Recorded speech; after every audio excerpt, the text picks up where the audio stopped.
This episode is brought to you by Bound Hat Company. Discover Bound Hat Company, where high-quality hats meet a greater purpose. Each hat is designed not only for style, but also to give back, with proceeds supporting charities like the PTSD Foundation of America. Whether for the outdoors or everyday wear, Bound Hat Company has the perfect hat for any occasion. Shop now at www.boundhatco.com and join the movement to support veterans and meaningful causes. Bound Hat Co. Style that makes a difference.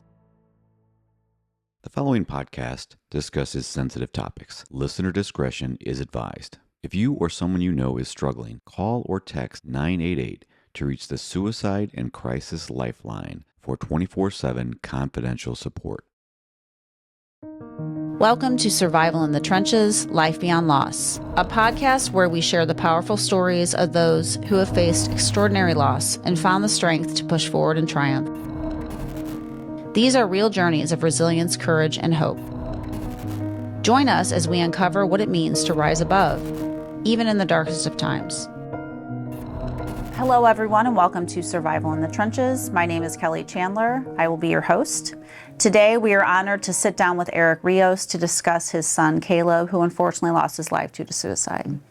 Thank you so much, Eric, for being here today. Well, thank you for having me. I appreciate it. We are excited to learn more about you as a person and how you're moving through your life and your grief journey. Before we get into the story about Caleb, we like to go back in time and learn about you as a person. And when you were younger, where you grew up, what you wanted to be when you grew up, that type of thing. That's always an interesting question when you think about it. For me, growing up, I grew up living with my grandparents most of the time. My mom wasn't around much at all. Dad didn't know who he was. I mean, I thought I was Mexican until I was 18 years old.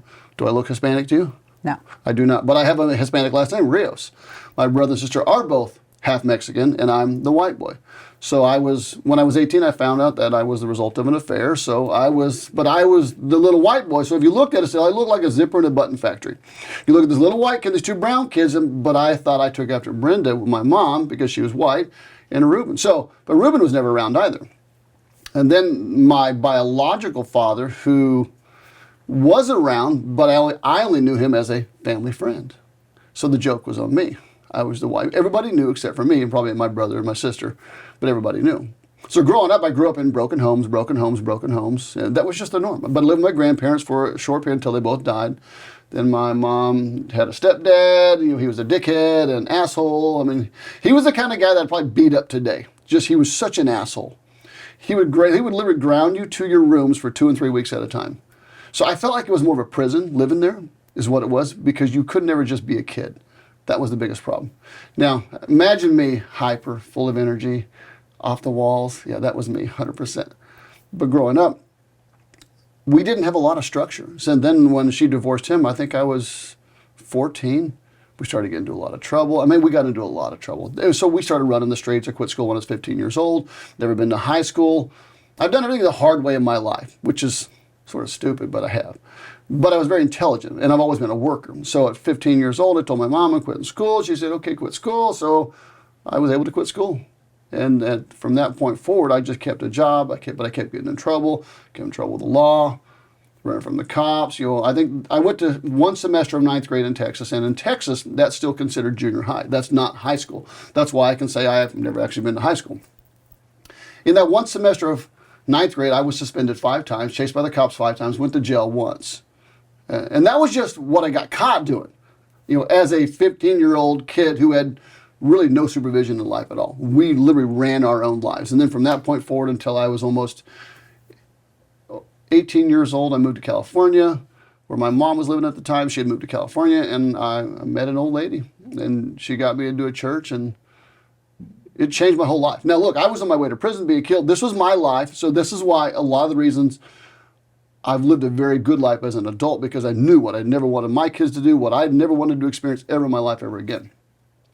So as an 18-year-old kid getting into a church, it was a very religious church. When I say religious, oh, girl, it was religious. We're all going to hell in this room is all I can tell you. We're all going to hell. You're going to hell because you wore some makeup today, you wore those boots today, because I had short-sleeve shirts on today. But what I needed in my life was structure. I needed a fear-based structure to put me in a place to where I would be afraid of something more than doing stupid shit. And therefore it worked. So, but then I got married at 18 years old. Like, what the fuck? Like, who fucking gets married at 18 years old? Who in their right mind ever gets married at 18? Did you get married at 18? No. No, say right. See, there are some smart people here. But I got married at 18 years old. We were married for 7 years, and we had 3 kids, and it was just marriage that didn't work.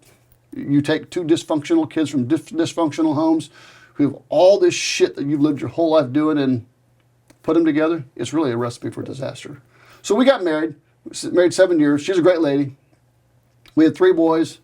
I ended up getting custody of the boys, so I raised the boys my whole life. And of course, then I got married again, and was married 7 years, had a daughter, got divorced. I mean, the track record's pretty strong here, I'm just saying. So I got divorced, and no big deal. To me, it's just life. It's neither good nor bad, it's just life. It happened.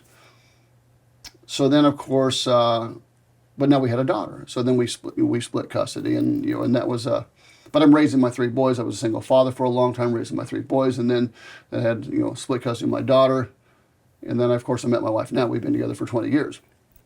But I also knew what I didn't want, knew what I'd never put up with, knew what I'd never do again. So you learn a lot about life as far as how to make life better. So a short history lesson on my life, that's pretty much what it is. So it's been an adventure. But my boys, they were, when you raise your own kids, when you have cousins, when you are solely responsible for them, you take it very serious. And I was always a very serious person as a parent. From 18 years old, I was committed no matter what. I was committed. Even to this day, here I am at 54 years old, I'm still committed to them damn kids. Even though the youngest now that we have is 20 years old. It's so nice. It's so nice, so much better. So yeah, that's a little history about me. Well, and you seem so positive, having gone through a lot of what sounds like a very traumatic upbringing. I mean, did that, up until you got into that church that you mentioned, how did you handle that? You just kind of, it sounds like you're pretty explosive. You did a lot of crazy things, and then you only corrected yourself if you got caught.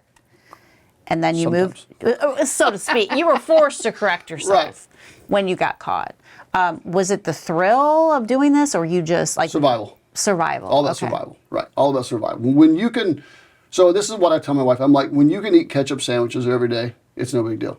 You can eat a mayonnaise sandwich or a mustard sandwich. I mean, we call those wish sandwiches, where you wish there was something in the middle. Yeah. But to me, that's not even a big deal. I could go do that right now. Go get some mayonnaise, throw it on the bread, and eat it. I'm okay with that. I was never a depressed person. I had no idea what depression was. You couldn't even imagine what it looked like. Had no idea. I was a guy who never thought about the future. I thought about where we were in the moment, and I was always living in the moment my entire life as a kid. So for me, there was no dysfunction. It was just normal.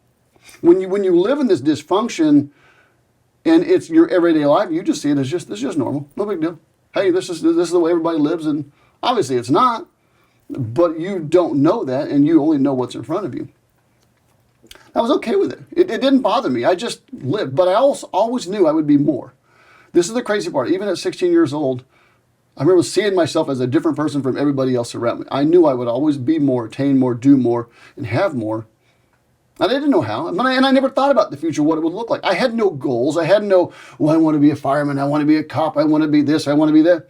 I didn't know what I wanted to do. I just wanted to work and make money. At the age of 7 years old, I'm mowing lawns.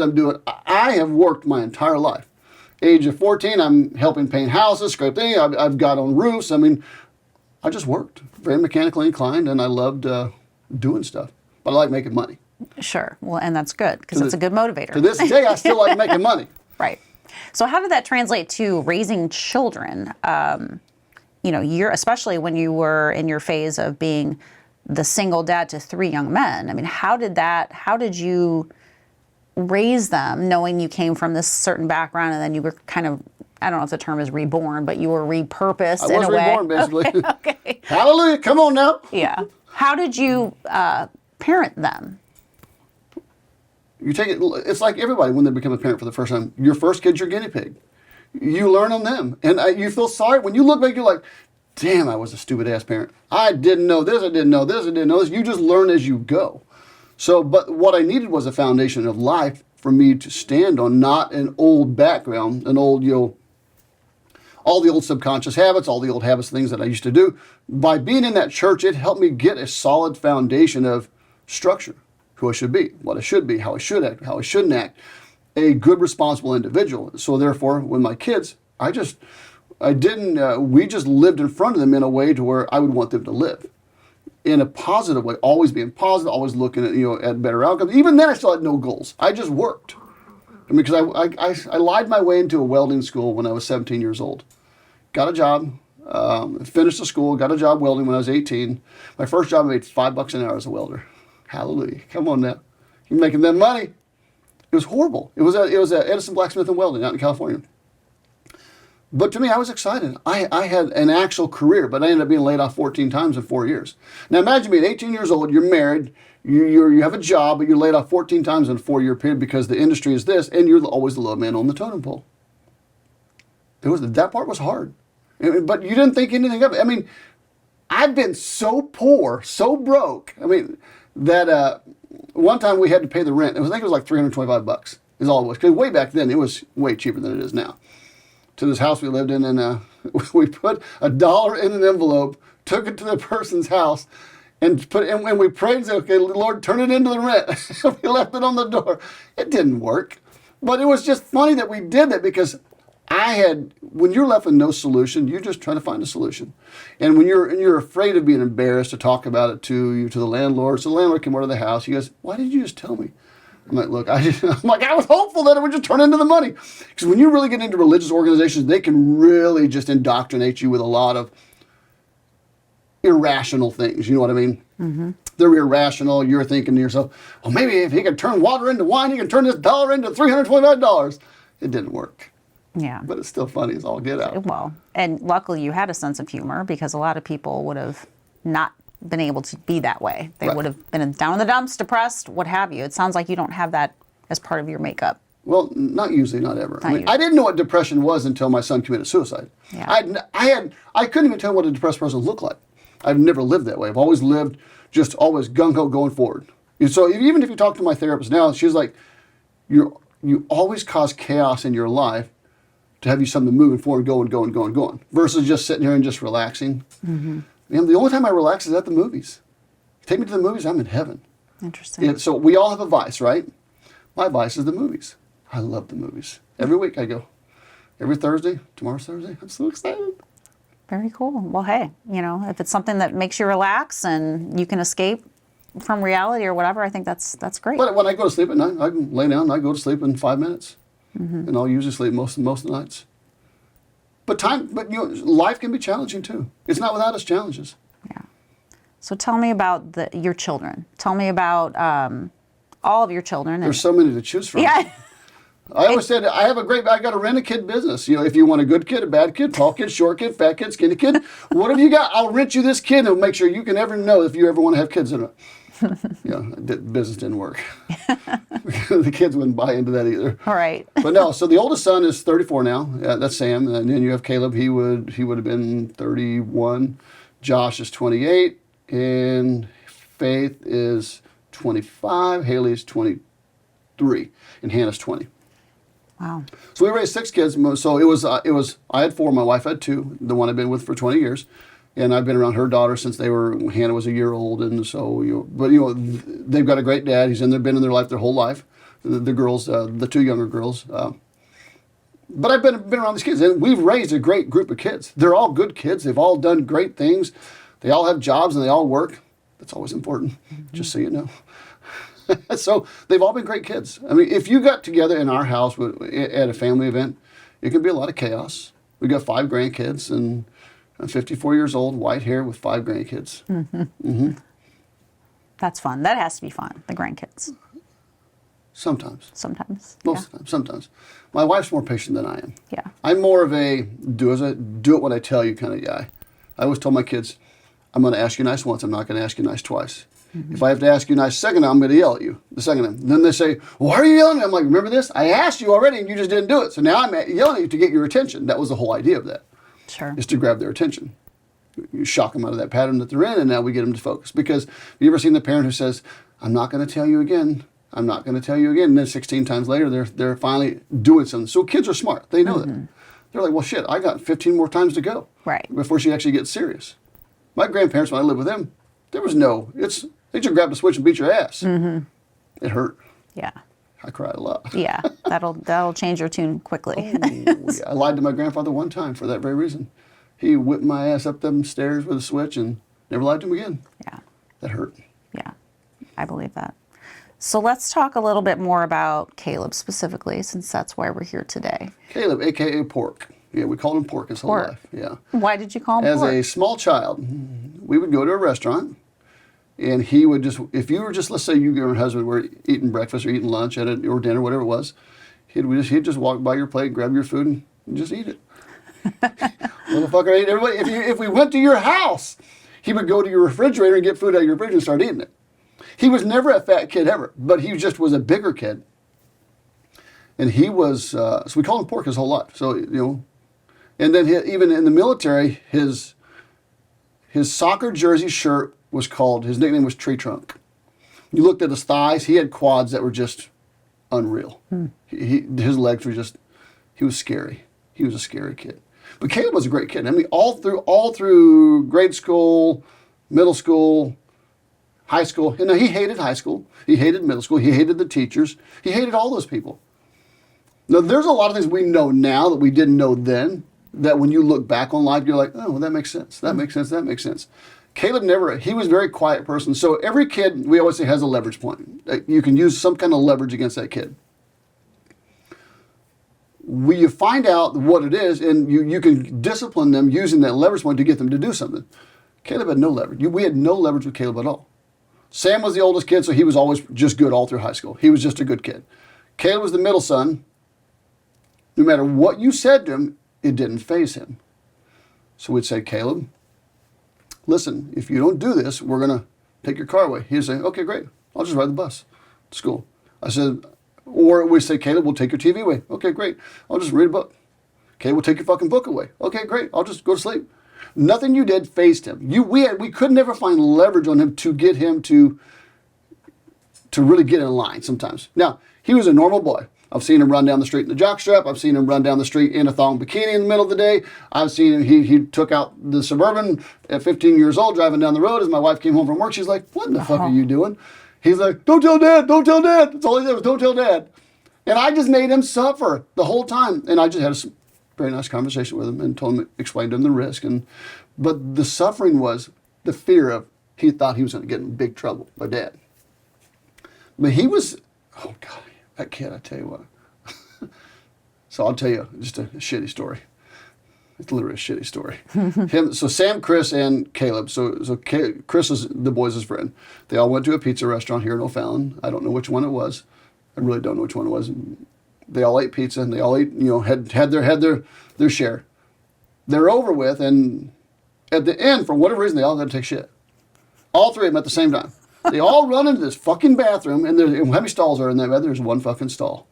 So Chris gets into the stall. He's the older of the three, and he's a very strong boy. And Chris gets into the stall.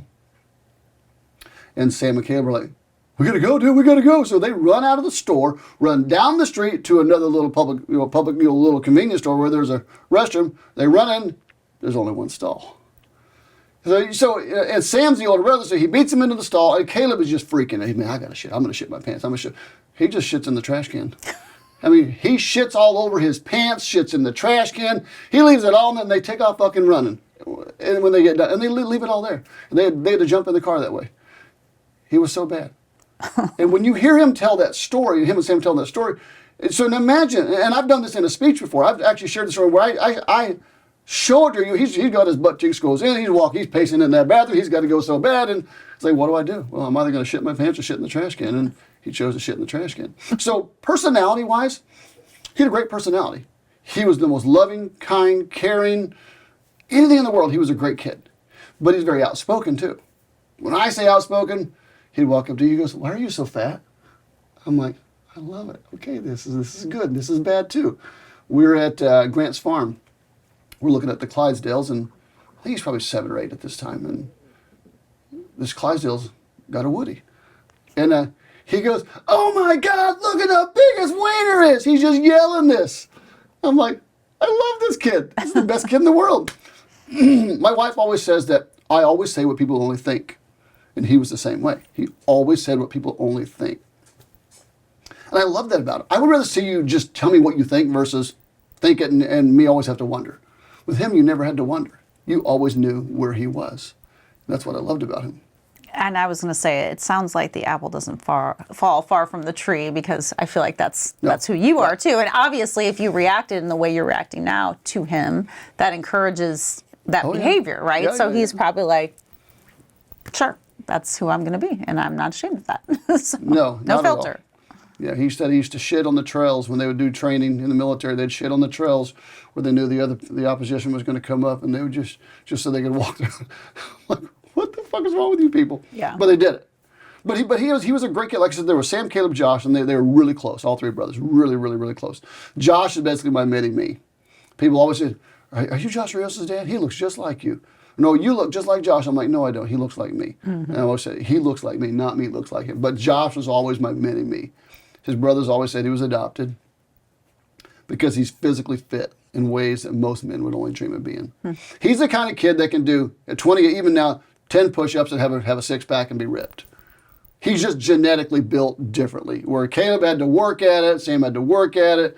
And Josh, he's like, when he graduated high school, when Josh graduated high school, he played volleyball for 3 years of high school, and the coach goes, at least we don't have to see Josh Rios rip his shirt off anymore. He'd rip his shirt, and he's like, yeah! But he was just a big, he just physically, even to this day, he's just the same way. He looks good. But Caleb, no, he had to work at that shit. But he was strong. He was just strong beyond imagination. So tell us about Caleb. If he didn't like school, I'm assuming that's why he got invested into the idea of going to the military, or was there a different path in between that? He had no path. He didn't know what he wanted to do. He hated school. He said, I'm going to graduate school with a D, and that's all I'm going to get. All I have to have is a D, that's all I'm going to do. He loved in-school suspension. He said, I can go to in-school suspension, I can do my work, and I can go to sleep. He hated school. I think his senior year, he was suspended 5 times in in-school suspension. He didn't give a shit. He hated the teachers. He thought all the teachers were assholes, minus one. And Miss Swingler. He loved Miss Swingler. She was a, I don't know what kind of teacher she was, but he loved her. He hated the principal. He hated all these people. Now, I can understand it, because I always disliked teachers, too, most of my life growing up, because they were very biased towards certain kinds of kids, certain kinds of learning styles, certain kind of, kids who learn a certain way, because their teaching style matched their learning style, so therefore you say that they're the teacher's pet. They just were a good fit. Me, I was that wild kid. Caleb, he was the wild kid in school. He just didn't give a shit. But he was a good kid, though. There's no such thing as a bad kid. So I'm not a person who labels kids good or bad. There's no such thing as a bad kid. There's just kids. They sometimes make bad choices, or they make good choices. Sure. And people judge you by the choices you make. Absolutely. So Caleb graduated, and then what did he do after he graduated? We said, I'm going to join the Army. He spent the summer enjoying life, having fun, playing, doing nothing, and just said, I'm going to join the Army. Well, the day he joined, the day we took him to MEPS to drop him off to go, when I look back, he just didn't seem happy. He seemed really, really, really unhappy. When you look at the picture, you would be able to see it like, yeah, he looks extremely unhappy. He doesn't look happy. He doesn't look like this is what he wants to do. But I tried to talk him out of it, too. My number one thing was to talk him out of doing something, because I wanted him to make sure this is what you really want to do. I mean, I said, no, are you sure you want to do this? You don't want to do this? You do want to do this? He wanted to join the infantry. He wanted to, and he just wanted to do something. But also, I think a lot of it was that he didn't think he could do more. I mean, I've been in the trades my whole life for 35 years, since I was 18 years old. I'm good at them. I'm really good. I've built businesses. We've built 6 different businesses, and I still own 2 now. So he had an opportunity for those things as well in his life. But I think he just wanted to just see what life was like outside of O'Fallon. You know what I mean? Because all my kids always say they hated Missouri. There's not a lot to do in Missouri. Well, at least to me, there's not. I'm a beach guy. Yeah. Because Caleb was born in Oklahoma, though. That's where Caleb was born. So, but his mom lived in California, and so they went a lot of back and forth. And of course, we took him on a lot of trips as well. Sure. But no, Caleb was, like I said, when he joined the military, he just didn't seem like he wanted to go. When you look back on the pictures now, you're like, he looks so unhappy. Well, it's obviously unfortunate realizing that, Oh my after God, the yeah. fact. But once again, I tried to talk him out of it. It was one of the things to where I want you to be 100% sure, this is what you want to do. You don't have to do it. You can do anything you want to do in life. You can be whatever you want to be in life. And maybe he needed some of that structure that you talked about. Maybe he sensed that he needed something like that. I don't know. Couldn't tell you. Yeah. But I know the military provides you with structure. And we learn some valuable lessons from that when someone leaves the military. So that's important to understand that if you leave the military, you're used to having someone tell you what to do every single day, what to do, when to do it, how to do it, and your whole life revolves around that. When someone leaves, you need to make sure you help them get back into a structured environment, so therefore they don't feel lost. So when he left the military, he felt lost.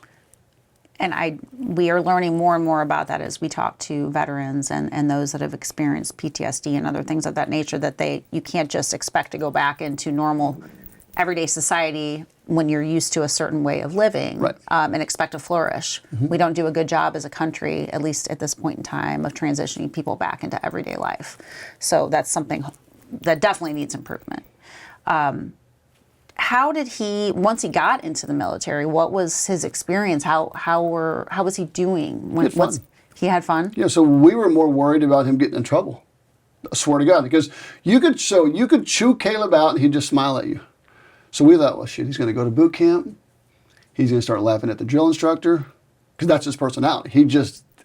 Things did not faze him. That's why him committing suicide blew me away. I'm like, you would have never seen it ever in your life.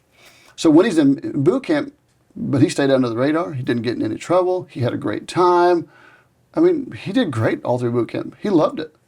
And then, but he's going to become an infantry soldier, but he's a big boy. When I say big boy, he was 6'3", 225 pounds, and big, strong boy. But he had a lot of fun in the military. I mean, he got to travel, enjoy life, and do stupid stuff, and make a lot of cool friends. And we just met one of his old military buddies a month ago in Texas. We were down there in Texas. We went and had coffee with him. Mm-hmm. Just we always try to connect with who he was connected with, because there's always stories that they can tell that we don't know. That's what I like. That I want to see more stories. Absolutely, I can appreciate that very much. And how long was he in? He was in the military 7 years. 7 years. 7 years. So Caleb was never deployed to a combat zone. He was deployed to Indonesia, Egypt for 9 months during the coup in Egypt, but he was on the Sinai Peninsula, so he had a pretty good time there. You would have thought, well, he's military, he had PTSD, he had his suicide wasn't around that. His suicide was around depression, and when he wrote, in his letters he wrote that I've been depressed my whole life. And as a parent who doesn't know what depression was or even looked like, even remotely, like I said, I grew up in one mode, survive, and I knew nothing else. And so when I raised him, I would have never known what depression looked like. Couldn't imagine that. I had no idea. But then when I look back on pictures, I look back on certain things, I look back on certain conversations, you're like, oh yeah. But also part of that was being in the military for 7 years, and you're being trained to do the same thing over and over and over and over, and then you finally leave, and it's almost like you never accomplish your goal. You know what I mean? It's you've trained to do something for so long, but yet you never actually get to finally do it. Now, and I was always shocked. I'm like, why didn't he get deployed into an active combat zone? Because he wanted to be deployed to active combat zones. He wanted that. Mm-hmm. And he was an infantry soldier, which made no sense, because all his friends were deployed, but he was not to active combat, which made no sense to me at all. All his sergeants loved him, his captains loved him, everybody loved Caleb. They said he was one guy who I just met a month ago, he said he was the most squared away soldier he's ever met. He was, like I said, when I say perfect, he was the perfect kid in a lot of senses. But he was a normal kid, don't get me wrong. He did some stupid shit. But he didn't do his suicide, based on his letters, was due to depression. But I think it's more due to despair and due to, you get it stuck in your head. And so you couldn't get him to go to therapy and say, hey, look, I'm suicidal. Because we found out he tried to commit suicide in high school. We didn't know that. His girlfriend told us that. And I wish I would have known that. I mean, I would have loved to have known that. But I didn't know. He said he took some pills and didn't kill him. So he was like, okay, well, but we never knew, ever. So he hid things very, very, very well. He hid his depression. He hid his, and I don't know why he was depressed. I mean, his mom was never around. She's a great gal, but she just wasn't around. We lived in 2 different states, and maybe that had something to do. I don't know. Mm-hmm. I couldn't tell you because I never had that conversation with him. I only have letters that he wrote. So he, after 7 years, explained what it was like when he came home. So he's transitioning from active duty to reserve duty is what he's doing. He's not just going to leave the military, he's going to go into reserves. He got into the reserves and he hated the undisciplined nature of the reserves, of the people there, because he was staying with us at the house. He was staying at the house, he would come home like, oh my God, they're just so stupid, they're so lazy, they're so this, and it was just, because he was used to structure every single day. In the reserves, there wasn't a structure at all. So he was trying to figure out what he wanted to do. That was the big thing. He just said, I don't know what I want to do. As a kid, we own a plumbing company. You can jump into that. You can take over that. We owned a flood restoration company. We owned a carpet cleaning company. We owned another business. I said, you can do whatever you want to do. I said, but you don't have to do what we do. You can do other things. Mm-hmm. So he decided to go to school for HVAC. I said, look, if you get your HVAC license, I said, I'll teach you how to start a business. I'll teach you how to. He could have done anything he wanted to do, but he didn't know what he wanted to do. And that was his big, he was in the middle, he was already married. He got married in Hawaii, because he was stationed in Hawaii for 4 years as well. So he met his wife, though, in Texas, at Fort Hood, Texas, and then they got married in Texas, they moved to Hawaii, they had their baby in Hawaii, and, so they had, so now, because in the infantry, you're always gone. It's not like a normal job, like in the military, where you go in, you come home, you go in, you come home. Infantry, you're in the field 2, 3, 4 weeks at a time, all the time. You're always in the field. So there's very little relationship. So they ended up going through a divorce. They were in the middle of getting divorced, is what they were in the middle of doing. Once again, she's in Texas, he's now here, and they didn't know they couldn't figure out how to make it work. And that played a lot into the depression, the struggles, the financial struggles, just now you're gonna have to pay child support, or you're gonna have to do this, or you know what I mean. It's just super challenging. He didn't know how to do it. So I know before he left and disappeared, we found this out later. He was trying to get put back into active duty. He wanted to because that solves a lot of problems for a lot of people. Active duty does. Which is weird, because remember, you're now getting a guaranteed paycheck. You don't have to necessarily earn that shit yourself. It's just given to you for as long as you perform a certain duty. So him transitioning he didn't know, I don't think he knew how to transition. We didn't know that he needed structure. So I'm like, just, okay, Kev, whatever you want to do, you just do it. Mm-hmm. I let it be a free-for-all versus saying, okay, hey, I need you here today, tomorrow, here, this, that. I had no idea. But once again, we go back to what we didn't know. And we found that out later from one of his sergeants. And that has to be so difficult, because you feel like you're giving him the opportunity to do anything he 100%. Wants to, anything he wants to pursue. You have the tools from your own businesses. He can get certificates or what have you, and automatically be included in something. Oh my God, 100%. Take over a business, do whatever you want to do, build it, grow it, keep it small. It didn't matter. I just wanted him to do something that he wanted to do, not something I wanted him to do. Or what he only thought he could do. I wanted him to explore his options. Right. And it sounded like exploration wasn't his. He just wanted to have that set. Well, yeah, it was challenging, because so then he had a girlfriend, of course, and like I said, his girlfriend was great. She came from a great family, and she was a great gal. So when you have your girlfriend and your soon-to-be ex-wife at the funeral, that's pretty weird. I'm just saying. Yeah. Wow. Yeah. But it's a reality. It happens in life. But he was just, like I said, he didn't know how to transition. He got to where you could see the frustrations on his face. You could see that he wasn't as happy as he wanted to be. But you would never know he was suicidal. Never. Talking to him. He was talking about on Facebook, so he had 2 friends commit suicide in about 45 days before he ended up committing suicide. Well, before he left. And he posted something on Facebook about it, about hey, all these people, stupid people committing suicide, and he was like, you fucking, and then he just randomly texted my wife and said, hey, I want you to know that, look, I'm not suicidal. I just think these people are stupid. And then, and because he was really hard about that. That wasn't him. And then next thing you know, 2 days later, that day, it was Saturday morning. I don't remember what day it was in the week. It was October 1st, 2019. I walked down into the basement. He had a bedroom in the basement. I said, Caleb, he was laying in bed at 1 o'clock in the afternoon. I said, get your ass up, boy. And I was just playing with him, like, get your ass up, come on, let's go. And he's like, I know, Dad. And then, those are the last words I ever said to him. So that night, which we didn't see this till the next morning, is went downstairs, Caleb's gone. Well, no big deal, he's gone. So we looked on the camera, and he had left around 1:30 in the morning. We could see him carrying a backpack out, walking out to his car. He got in the car, and no big deal. Okay, he's a grown man. He's an adult. He was 26 years old. He left the house, and Sam went to the office because we worked out of, my oldest son worked in the office with us as well, and he went to the office that morning. He saw Caleb's computer open. He's looking at it. He's like, interesting, because it was Caleb was looking up, do you go to heaven if you commit suicide? Mm.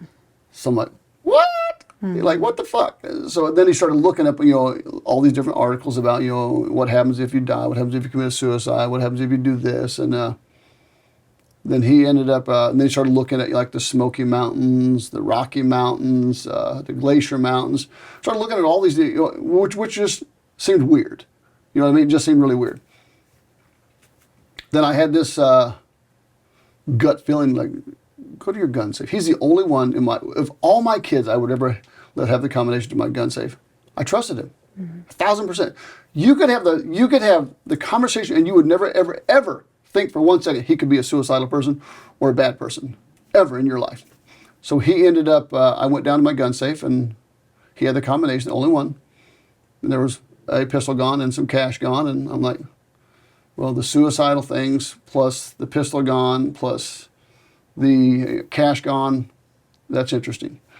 So then I have to make a decision at this point. I have to make a decision, well, he's gone, he won't answer his phone. So Sam and I, well, first I called a couple buddies. One guy had been in the military for 35 years. I called another buddy who's lieutenant colonel down in Washington, and I called like different ones. I'm like, what do I do? What would you do? And then one says, you maybe you should just let him be, just see if he comes back. The other one's like, you need to report it, you need to say something. And for me, my hardest thing that I was ever going to do was to make this decision. And let me tell you why. Because if I report this, he has so much pride, he's never coming home, no matter what. But if I don't report it, then I'm always going to wonder, what if we could have found him and we could have saved him? So I've got this conundrum going that I don't know which way to go. So I told Sam, let's just go down to the armory at the reserves there off of 94, and let's just go down and see if maybe they know where he is. So we go down there, we go and we talk to, I guess, this guy who was his sergeant, and we're like, hey, we're looking for Caleb. He goes, well, the guy was really just an asshole. When I say an asshole, he was an asshole. He wasn't helpful at all. He looks at me, he goes, well, what do you want me to do? I'm like, we don't want you to do anything. We're going to just go ahead and go. Thank you. And because I could have punched the guy in the fucking mouth at that point. He was just so unhelpful and such a dick. So Sam and I ended up leaving, and now we're at the place of, what do we do? What do we do? Who do we call? Who do we tell? I mean, how do we even find him? He's a guy who's been trained to evade. I mean, you'll see how good of a job he did. So we get back to the house, and we're trying to make a decision, okay? And I know if I call the police and report him as a missing person who's endangered, I said, he's never going to come home if he finds out. He'll never come home. But I also know if I don't report it, once again, I go back to... So a lot of it, I blame myself sometimes for him never coming home.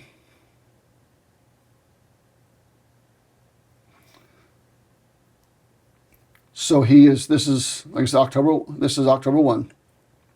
So we call the police, we have them come over, and they take a report, and now they do an endangered report, like he's an endangered person, suicidal, and so now I've got the military, all his, we've made it public now. So now it's all or nothing. Yeah. it's go time. So we make it public. Of course, we're texting him, calling him. Now we've got his friends calling him. His friends texting him.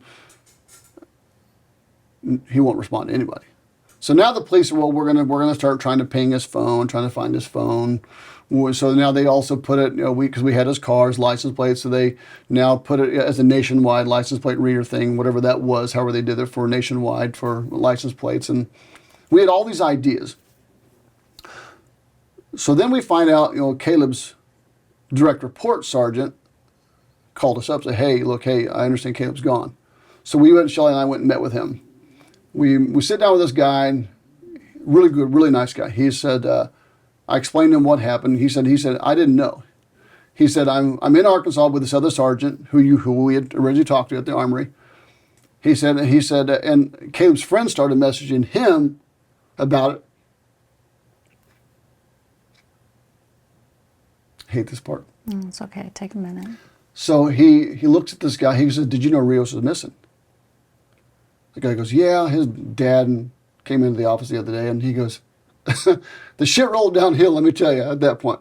You didn't fucking tell me that he fucking came in, he was missing. I mean, it rolled downhill. He was the one guy that wasn't at the funeral, that sergeant. Mm-hmm. And we would probably beat him up if he was. He was just an asshole. Yeah. He didn't give a shit about his people at all. So Caleb's now missing. Now we have a full-blown report going. And my whole goal of going down to the military was maybe they had resources that I did not have to find him. That was the whole goal. Now Caleb's playing hide and go seek. He's doing a pretty good job. Mm-hmm. So we go into day 2, and then into day 3. There's still nothing. I mean, at this point now I start running Facebook ads. So we know we have locations. We have the Smoky Mountains, we have the Rocky Mountains, we have the Glacier Mountains. You have all these different places that we know we have locations that he was looking up as maybe potentials where he's going to go.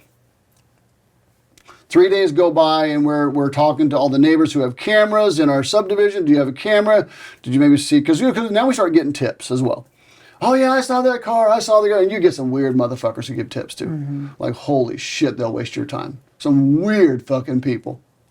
When I say weird, even the detectives are like, I didn't even want to bother you because they're so fucking weird. The people are when they give you tips.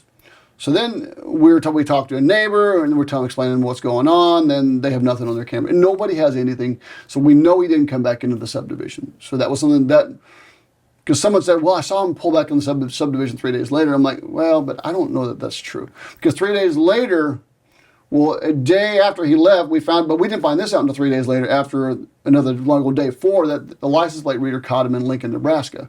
Caught his vehicle, read his license plate. But we didn't find out that until 3 days after the fact. So a slow process getting that information. Then, of course, now I'm running ads full blown. I've got ads in the Smoky Mountains. I've got ads in all across the United States. So this has now gone worldwide. It is in Europe. I have friends from Europe to this day from this whole thing. And it is in Europe. It is in all over the world. He's got all his friends, all his military buddies. Everybody all across the entire world is now looking at this because it has now gone everywhere. And we just keep getting tips and we keep getting tips and we keep giving tips. And this was probably the hardest 17 days that you'll ever live. I mean, because you live with an unknown of what's going on. So then we get a lead. We get a great lead in Tallulah Falls, Georgia. Great lead. It was the lady described, well, I saw this kid. He looked like he was around 26. He had blue eyes, blondish brown hair, backpack with a cigarette in his hand, smoking, had his shorts on. He described him to the T to what Caleb would have looked like, 100%. So Lincoln, Nebraska, where we're first seen, is far from Tallulah Falls, Georgia. It's two different worlds, you know what I mean? Mm-hmm. So then, of course, and these are things we find out during this process is that the park rangers, the volunteer groups, put out signs all over these national parks looking for him. I'm talking, stapled signs to trees, to posts, and everything under the sun. So then the chief of police there, she ends up, she says, hey, she calls to say, hey, we're going to look in Tallulah Falls. Because she said they saw him down in a gorge. There's a gorge there where the water comes through and where people just can't get to really easy. So they all got on horseback, meandered through everywhere looking, and once again, we're friends with them to this day. Mm-hmm. You know, and we stay connected on social media and that kind of thing. And so then I take all my advertising from the west and I put it east.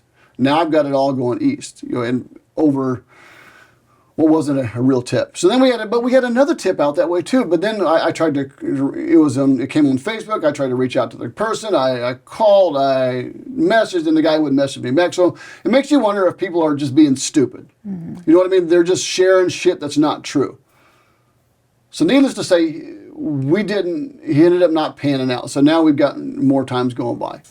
And life is still going on. That's what people don't realize is life still goes on. You are still living every day. You have to still go to work. You still have to make money. You still have to have a living. You still have to raise your family.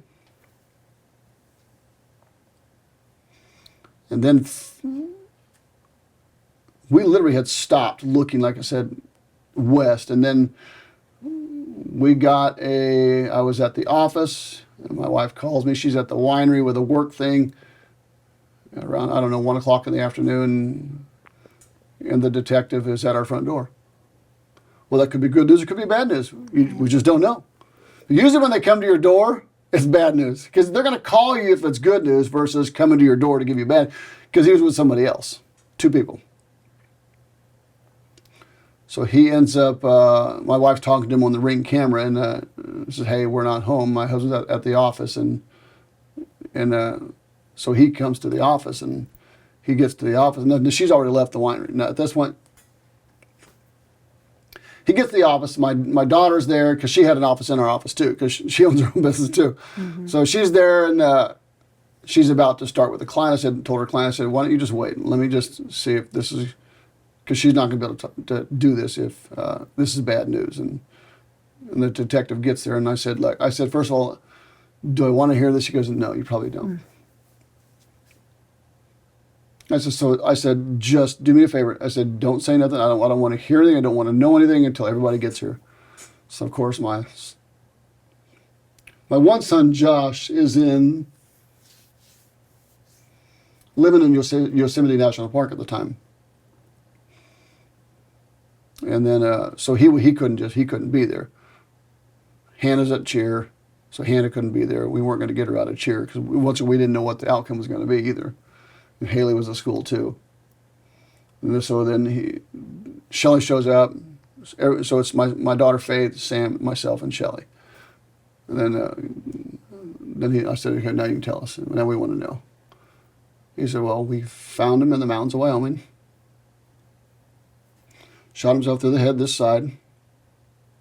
Blew his window out. He sat there for 3 days. He's around 9,000 feet elevation. So his body didn't decompose fast at all because of it would be really cold at night and then it would go and then it would be really cold and then a little warmer, a little cold. And he was found by a couple of hunters who were out hunting. So he could have sat there the whole winter where he was in his car. Because you wondered the whole time, you're like, well, what did he do? What did he eat? Where did he go? Right.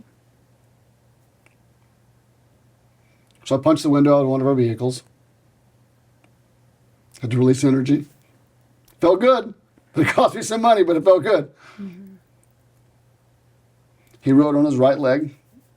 He wrote, please forgive me, with a Sharpie. He wrote on his hand, left hand, please forgive me. He wrote on his seat, please forgive me. And they never found the Sharpie, which I thought was fucking weird. Yeah. Like, where'd the Sharpie go? Did the squirrels get it? Because we never saw the body. We never saw the body, so that really fucks you up because you don't get a lot of closure. Right. The coroner said you don't really want to see the body because with the window blown out, animals starting to come in there and from squirrels to birds and eat on the body and that kind of stuff, and it wasn't the best. He said you don't want to. Now for me, I probably should have seen the body just because I used to still think maybe he's coming home. Maybe they got the wrong person. Maybe they found the wrong, you know what I mean? I used to think all these thoughts. It just didn't go away. So then the coroner said that it was the most compassionate suicide they've ever found. He wrote them a letter. In this letter he wrote, he had a backpack. He said, I want you to give this to my parents. We never got the backpack because it had blood spatter on it. But in a letter he wrote to them, it said, my name's Eric Rios. These are my parents. These are their names. This is their phone numbers. He said, I took my dad's gun without him knowing it, and I took some cash. This is where he gets stupid. I took his cash. He said, my parents had no idea I'd do this. He said, I'm really sorry for the mess you have to find today. He said, after driving around the whole day, you couldn't have asked for a better place to end your life.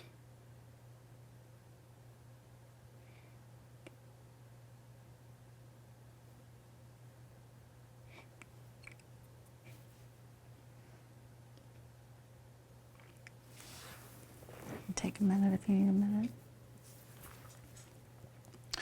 He said, today I'm with God.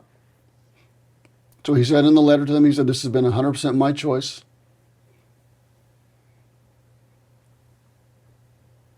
And for them, it was such a compassionate suicide to come up on.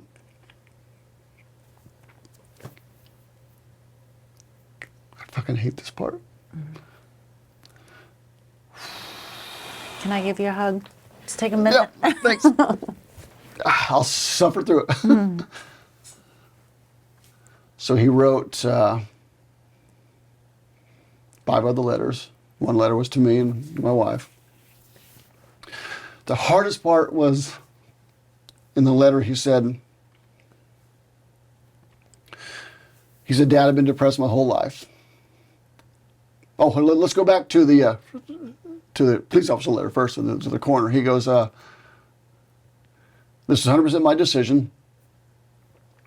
He said, don't make this about guns. Guns aren't bad. LOL. I'm like, what the fuck, dude? It just makes no sense at all. He's telling them, don't make it about guns. He said, guns aren't bad. He's told them, he said, I'm not crazy.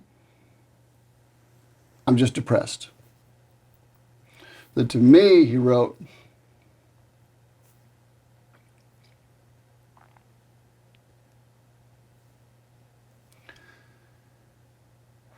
he said, Dad, don't ask what you could have done differently. Of course, you're going to ask. Mm-hmm. How are you not going to fucking ask? Because you look at every part of your fucking life and you start realizing that. I mean, you look at every argument you've ever had with him, everything that you've ever done, you start questioning. Like, ooh, did I do this right? Did I do this wrong? But he knew what I would be like. He said, don't ask what you could have done differently.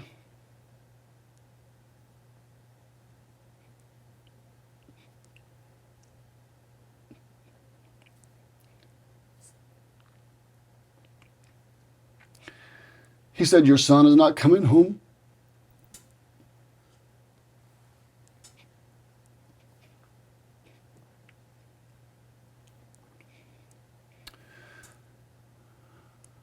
He said, I don't want to be buried.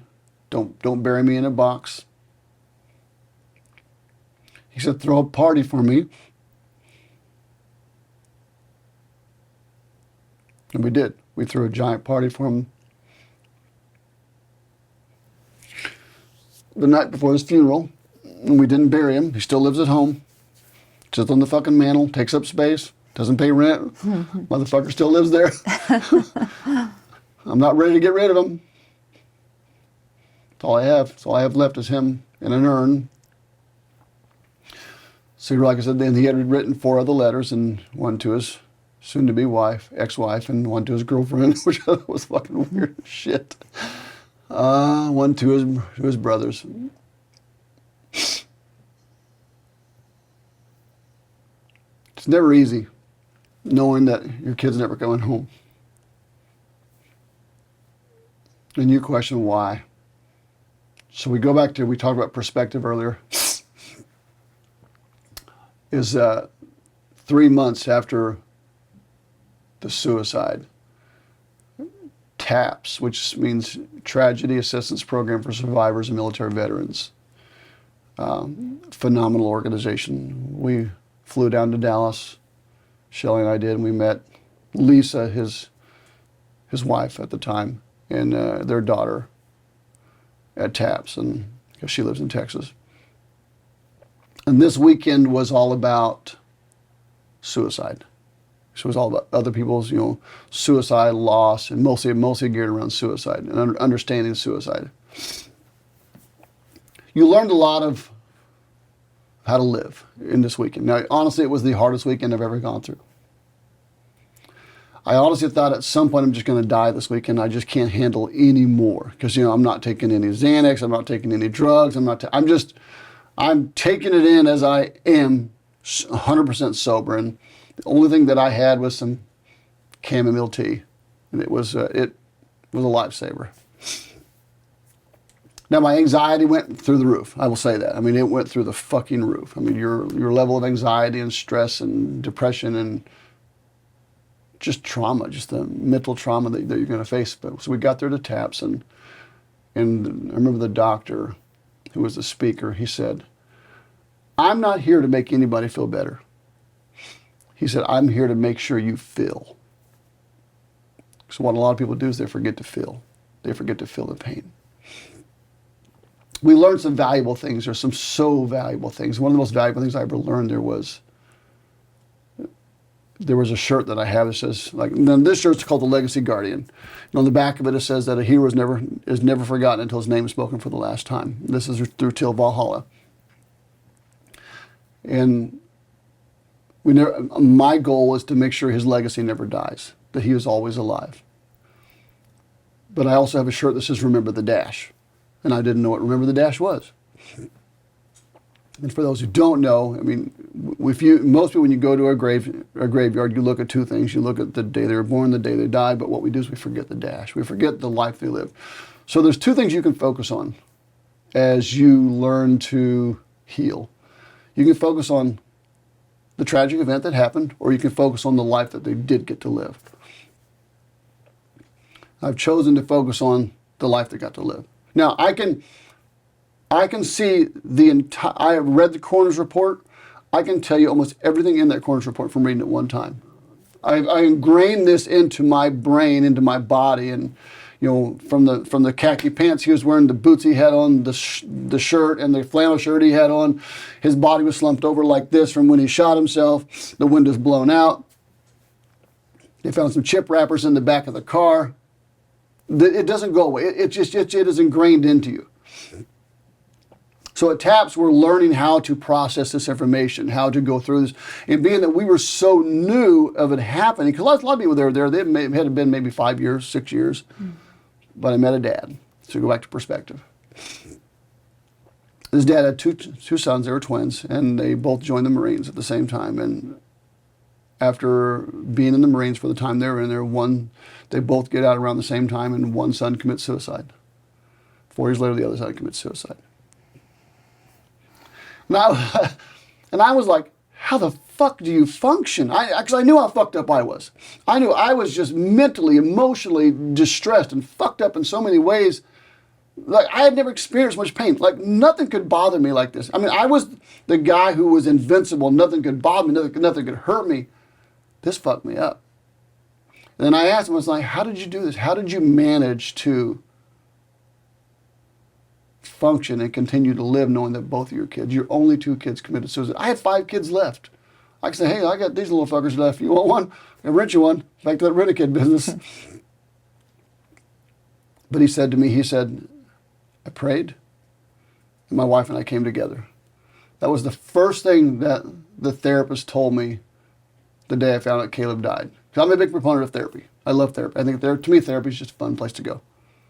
You just get to go be with no judgment at all. But she said, what I see more often than not is that more couples divorce over something like this because they don't come together. So the first thing I did, I made that a priority to come together with my family and to be part of my family. So how do you get through that is the bigger question. For us, it was my kids' friends. I mean, I don't have a lot of, like close friends at all. I never have my entire life. I'm just, either you like me or you don't. I'm that kind of guy.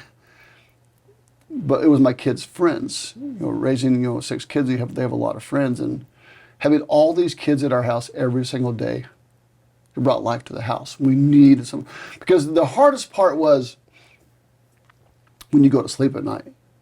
Now there's nothing to distract you. You're left with nothing but your thoughts, your emotions, and it's just you. You have to bear that pain at that point because there's nothing else. With all the kids there throughout the day, throughout this whole process, it was great. They made my life way easier because I could focus on something else. The day of the funeral, when it was finally over, I think that was probably the hardest day because now it's real. Big funeral. A lot of people we didn't know, from military and everything under the sun. But what I learned was that I needed to go to therapy. I needed to learn how to heal emotionally, because I'd never lost something I loved like that, ever. I always say every good thing comes to an end and every bad thing comes to an end, no matter what. You're going to lose everything that you have in this life at some point. It's all going to go away. But I didn't think I would lose something I loved so much so soon. It just didn't work. So for me, I needed to go to therapy, so I found a trauma therapist who specializes in police officers, military, firemen, EMS, and that's all she does is just trauma. And I saw her for twice a week for 6 months. And of course, she did all the different therapies, the EMDR, the hell, I don't know what some of this shit's called. But she did a lot of therapy with me. I mean, it was a game changer for me because I needed to feel the pain, walk through the pain, and I needed to not hide them. Now, it put me in a state of anxiety too, that I did not want to go through again in my life, because I'd gone through that before in my life. After hurting myself physically and realizing I wasn't invincible, I'm like, yeah, I'm going to die one day. That sucks.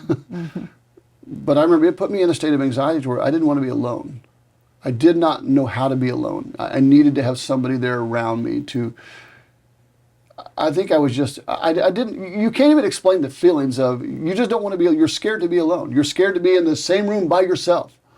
Because when you hear suicide, that's all you think about, and you're like, oh, am I going to fucking do that? Am I going to be this kind of person? You know what I mean? It starts, because you're now associating yourself to that action. Took a long time for me to be able to not be alone. And then going to therapy was by far the best thing I've ever done in my life. Because it helped me to realize that, for one, I'm human. For two, I'm normal. For three, I'm not alone. For four, there's support that you can have. And it's a game changer for me. It changed my whole life going into this day. It's been, this year made 5 years. October 17 made 5 years this year, and I still go to therapy. I don't go as much, by no means at all, but I just love therapy. Because some days I think you just need to be able to just go share your shit and get it out and have no judgment. And because this still doesn't go away. Right. You just hide it better. And because it never stops being alive. Because every day you walk into your house, you look up there, we have like this shelf. It's got all of his memorabilia. I have his Donald Trump hat. I'm like, I'm never getting rid of his fucking hat. I don't give a what anybody says. It's his fucking hat that he wore that I'm going to keep. And I have a hat he sent me from Egypt. I have another hat that he got, from somewhere, from one of his friends give me. I have all his memorabilia. This is him. I let him continue to live there. Now, at some point, I feel like I want to let him go. He didn't want to be put in a box. I want to spread his ashes somewhere, but I'm not ready.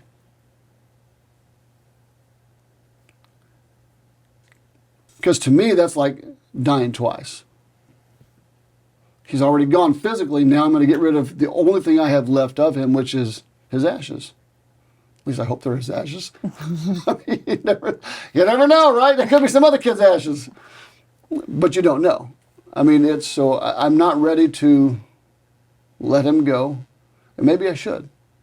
But I don't know how. I don't know if I'll ever know how. But I'm being pretty fucking selfish with that. Because he's my son. And I'm really picky about his shelf, who fucking touches it. And it's got all his military stuff on there. And he's got his life.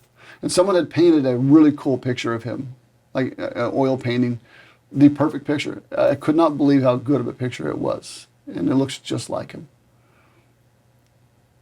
But yeah, the only way I get through this is to feel the pain. When the pain comes, feel it. It can be uncomfortable for 2 or 3 days, but eventually it subsides because nothing lasts forever. It subsides and it goes away. I never hide it. I never run from it.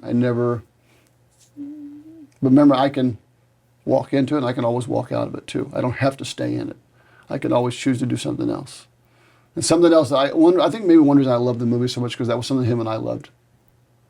He was a movie fanatic, just like I was. And him and I, that was so the one thing that him and I connected on the most were the movies. Mm-hmm. To this day, I go every week. It's like, it's my joy. I find peace there, and I always think about, and it's funny when you look back, you start thinking of all the faith. When you say something, you think of him, the expressions, the things he said, things he did. It never goes away. It never goes away ever. And I've seen too many other parents lose their children that are through the means of drugs or suicide. It just blows you away. You never get over it, but you can't get through it. But it doesn't go away. And through it means you're walking through it the whole always. It's always there as a reminder. He said, I'm finally at peace. In his letter he wrote to me, he said, I'm finally at peace in my life. He said, I'm happy that I'm doing this. I'm finally at peace. Today I'm with God. How do you argue with that? This is a choice he made for his life so he could be at peace. Because who knows what monsters he was fighting inside? I don't know. Do I wish he would have made a better decision? Well, fuck yeah, I do. Mm-hmm. Do I think his daughter wishes he would have? Absolutely, I do. I mean, there's no doubt at all. We all do. We all wish, because there's never a day that goes by I don't wish he was here. Because you always do something, you're like, oh, that's Caleb. Oh, Caleb. Like when he came home from the military, he grabbed one of my guns. I have an AR, and then he grabbed it, he goes, hey, Dad, watch this. In 30 seconds, he had that gun completely ripped apart. I'm talking a little piece. I'm like, you do know how to put that together, right? Because I have no idea what you just fucking did. He goes, Dad, I got this. Just watch this. I'm like, but it's so you think of all these things when you see something happen, you hear a word, you smell something, you hear a sound, and you think of him. When you see an expression, he was a one of a kind. Some of one of his captains wrote us a letter. He said one of the hardest things I had to do with Caleb was to discipline him.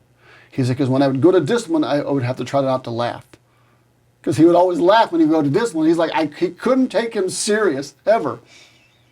He said, but Caleb was such a strong kid. He was so strong that they'd be hiking the mountain. In training in Hawaii, you're hiking the mountains constantly.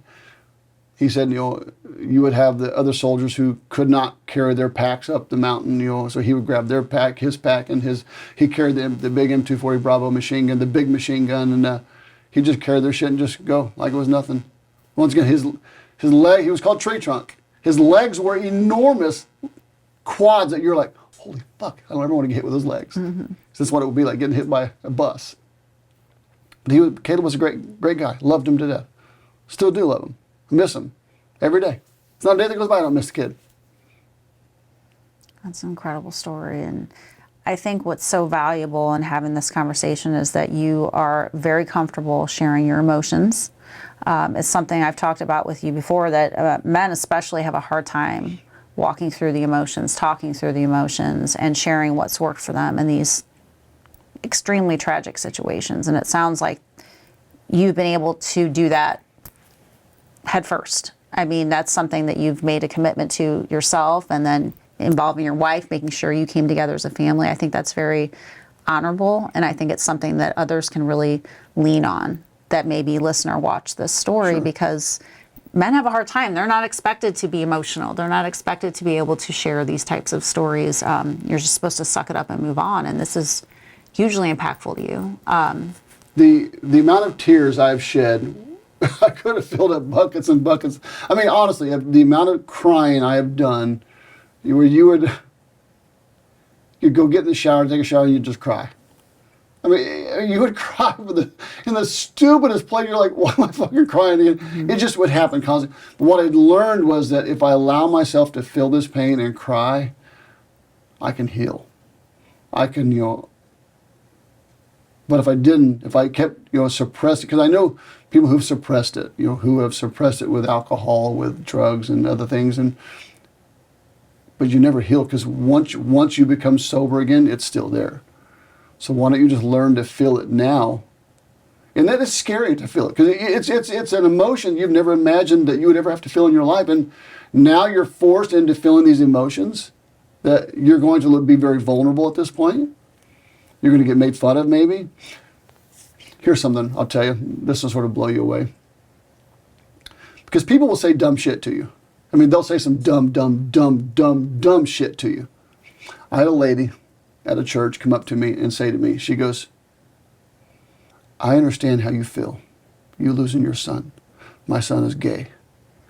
I'm like, are you fucking stupid? Wow. I'd take a gay fucking kid alive all fucking day over a fucking dead kid. But you hear the dumbest shit people say to you. When you allow yourself to be vulnerable, people will say dumb shit. And maybe in her mind, that's what that was really like for her, losing her son. But don't come tell somebody who just lost their kid to suicide that you understand him because your son is gay. That's like the dumbest shit I've ever heard.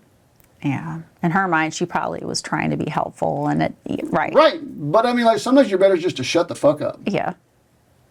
There's not a better way to say that. Yeah, I understand. There really is. But you. It's not comparable. It's not even close to comparable. No. So when you allow yourself to be vulnerable, you just remember people are going to say things to you that you may not like, and it's your choice to how you react to them. With her, I just smiled, didn't say a word to her, because in her own ignorance, she thought she was probably trying to do something nice. And her daughter turned gay too. I'm not kidding. I'm like, yes. I know that's bad to say it like that, but I don't have a problem with people as to who they are and what they are. Right. Don't compare it to that. This is a death. I'm sure there are many awkward interactions because people don't know how to walk through someone's grief. Especially, Right. we try. I try. I don't have a similar situation, but I try to listen and understand. And understand. 100%. Let you tell the story. Anyway, I think it's important for people to do that. Just take the information in and sometimes just listen. Just Right. be someone who listens, nothing more. Nothing Correct. more, nothing less. Don't try to solve their problem. Don't try to give them a solution. Just be an ear. That's it. Because when you're vulnerable, I hug guys. I hug complete strangers who are bawling my eyes out. I'm like, I didn't fucking care. I just wanted to, I didn't want to hurt anymore, for one. And then for two, I wanted to allow myself that freedom of feeling that pain. And something I've practiced for a long time is allow yourself the freedom to feel the pain of what you're going through. So practicing that long before this ever happened, it made it easier to do. Even my son, my youngest son, Josh, he had a girlfriend he was really serious about. They broke up, and I said, Josh, just feel the pain. I said, feel the pain, and you'll be able to work through this. And then she was shocked he got over her so quickly. He said to her, he says, I took the time to feel the pain. I cried. He allowed himself to be vulnerable. Mm-hmm. And that was what he did. And by doing so, it allowed him to walk through that pain to where he could move on. But if you never take the time to feel the pain, you never move on. But I believe it's always a choice every day too, that you can choose to live and remember the tragic situation, or you can choose to live and honor the life you lived. It's a choice every day. I choose to honor. Now, sometimes I go through, especially when October comes around, fucking hits pretty hard. But I work through it. I work through it. I work through it. I work through it. But it's still a choice. You can honor his life, or you can waller in the pity. But it's okay to be in that moment too, in that time, because everybody's going to heal differently as far as time goes. You don't have to heal fast, but just take the time to heal. Don't sit there and hide it and suppress it. Be open about it. And if people don't like it, too fucking bad. Mm-hmm. Look, I am the guy that, like I said, I'm very open about my feelings and my emotions, and whether I get it right or wrong, I don't give a fuck. They're mine. If it offends you, I'm sorry. That was never the intent. But in the same token, if it offends you, get the fuck over it. Mm-hmm. Just like I would say expect you to say the same to me. Because this isn't something that I'm trying to be rude or crude about. It's just, I just want to express my feelings, but in a healthy way. So therapy, what does therapy do? It gives you tools and resources to express things in a healthy way to where you can understand how to do it in a way where it helps you to heal faster. Like put a Band-Aid on. Band-Aid, if it covers it up, it can help it heal. Sometimes you got to take the Band-Aid off so it can heal even more. I think it's great advice. Being able to talk through all of that with someone, and therapy still helps you. Oh my God, I love it. Yeah. The more you talk about it, the more desensitized you become to it, but also it allows you to heal a lot faster. Those who never talk about it are the ones who carry all that emotion inside. I can talk this about, now, granted, I'm going to cry probably.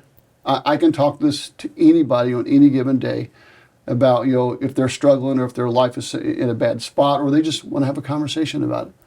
I'm always open to having a conversation about it. I mean, what's the worst that happens? I cry. I'm okay with crying. I'm not too much of a man I can't cry. I don't want to cry because sometimes it hurts, but now I feel better. Right. And I love that you cry because it's just such a great example for men especially who are taught not to cry. I mean, I feel like it's getting a little better, but we're still a long ways from a point where men can be emotional and it's not seen as weak. So I feel like that is so amazing. And you do feel better naturally. When you cry, it gets a little bit out of your system. Oh, absolutely. Yeah. I mean, sometimes when I cry, I want to hit something. Yeah. I just want to release emotion. That's like when I punched the window out of the vehicle. I wanted to just release energy is what I wanted to do. And granted, when I did it, I'm like, my knuckles had glass all in them. I'm like, that was stupid. But the point is I was crying and I was releasing energy. But once you do it in healthy ways, you don't want to do it in an unhealthy way. It doesn't make any sense at all. And life is worth living, and life is better with you in it, even if you don't think it is. And we all go through, but I never understood what suicide was or even the thought of suicide until after he died.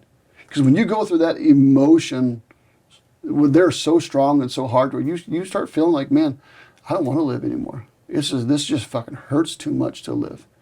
And I think that's what happens is they get hyper-focused on the pain they have in their lives, and the only thing they see that would make it better is through suicide. And one thing I learned in this book I'm reading on death now is that death isn't the worst thing. I mean, it solves all your problems because you don't feel it anymore. You don't care anymore. It's gone. But it doesn't solve everybody else's problems because somebody else has to carry those problems. And it makes it harder on them. But we all die, every one of us. When? We don't know. We could die tomorrow, die 100 years from now, who knows? Maybe I'll be invincible and never die. That's what I always hope for. Just saying. Yes. Someone else we spoke with said, 10 out of 10 people are going to die. It's just a matter of, when and how you take that in as a human and deal with that. It's inevitable. So facing that and not running from that is also important. When you can accept death, I think that's when you can accept life. Yeah. Because you run from death and you never live. I love that. I mean, it's true. I want to live. I always say, live your life while you're alive. Just live, travel, do this, do everything you can possibly that you could imagine. Well, I can't afford it. Find a way to afford it. Find a way to do anything that you could do to live while you're alive. Experience life, because one day it's going to be gone.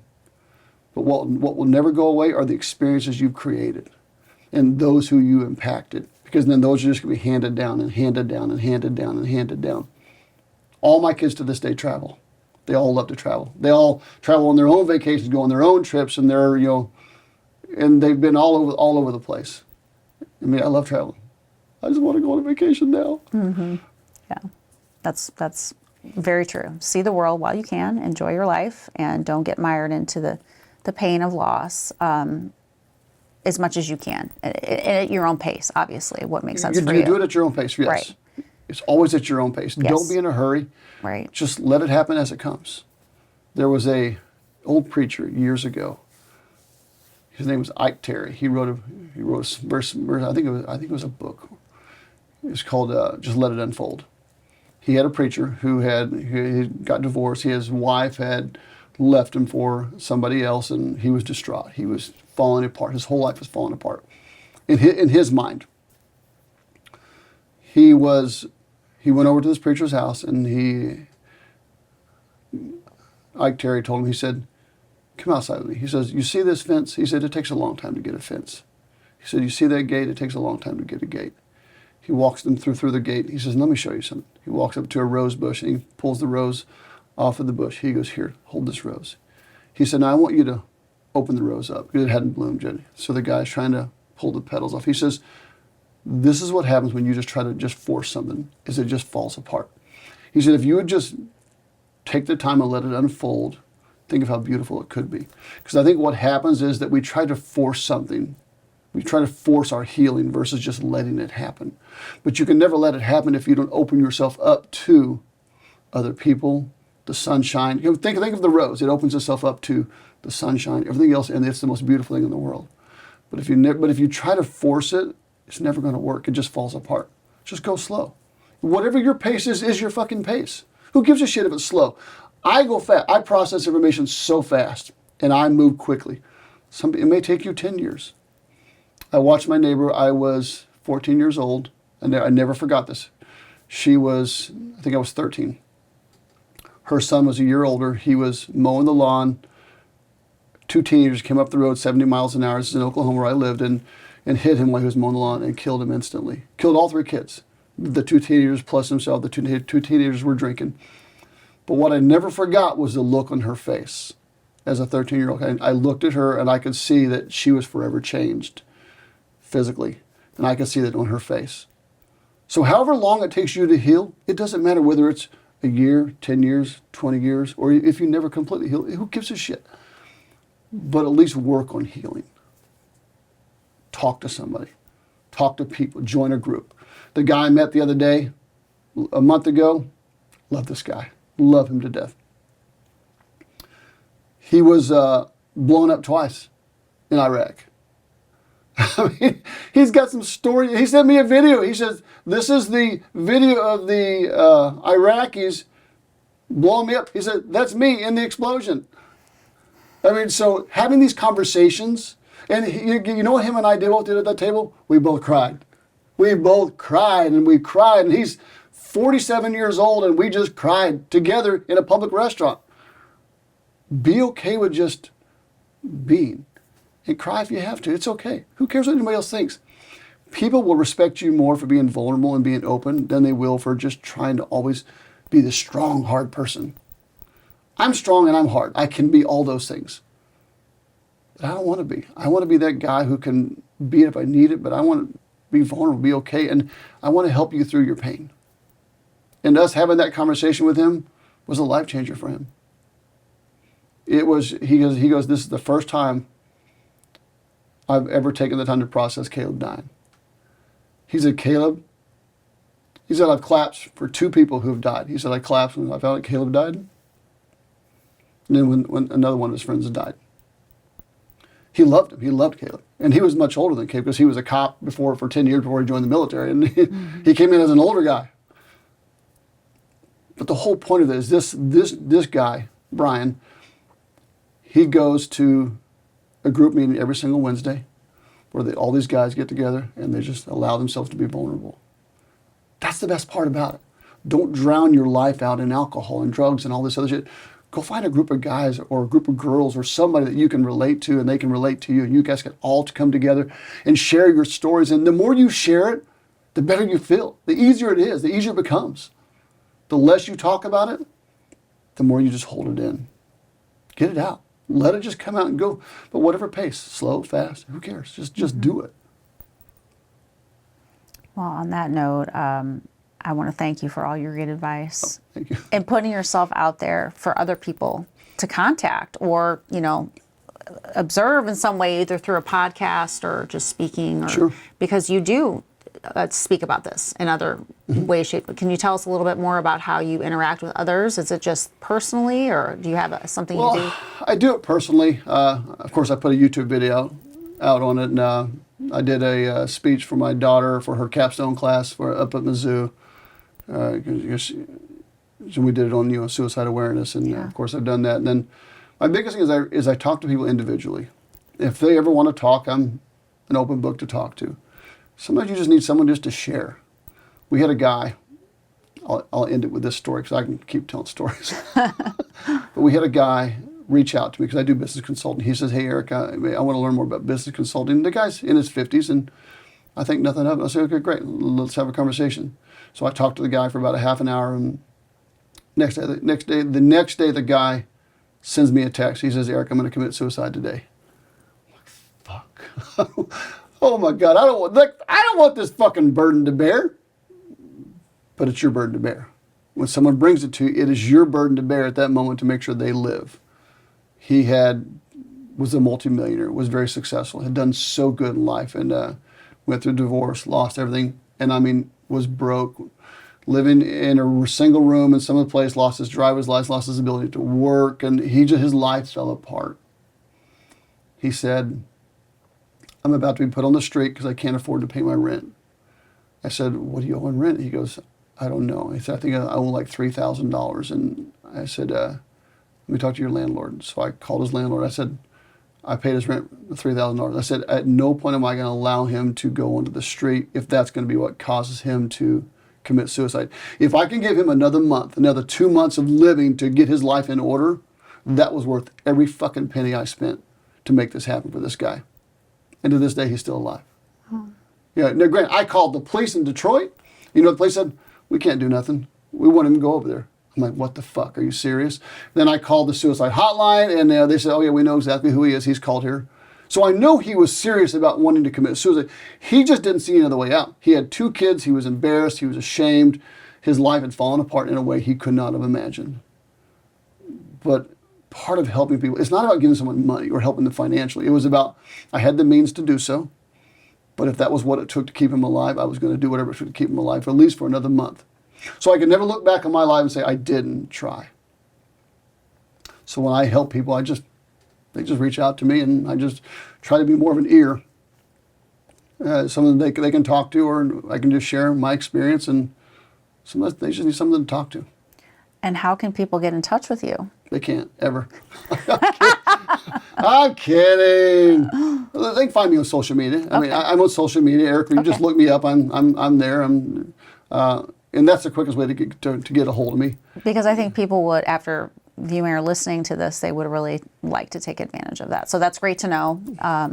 And I also wanted to say, I'm so sorry for the loss of your son. And I appreciate that. I appreciate everything you've spoken to us about him, about how you've managed to cope as a parent, how you're keeping his memory alive. I mean, you're doing some really incredible things. And who's to say you don't ever have to give those ashes to anyone? I know, I don't know that I ever will. You may never, and that's okay too. I mean, I feel like I don't know that I could do it. I think it's something you hold near and dear. And of course, if the time is right and you decide to do it. Because I can still say he lives at home. Yeah.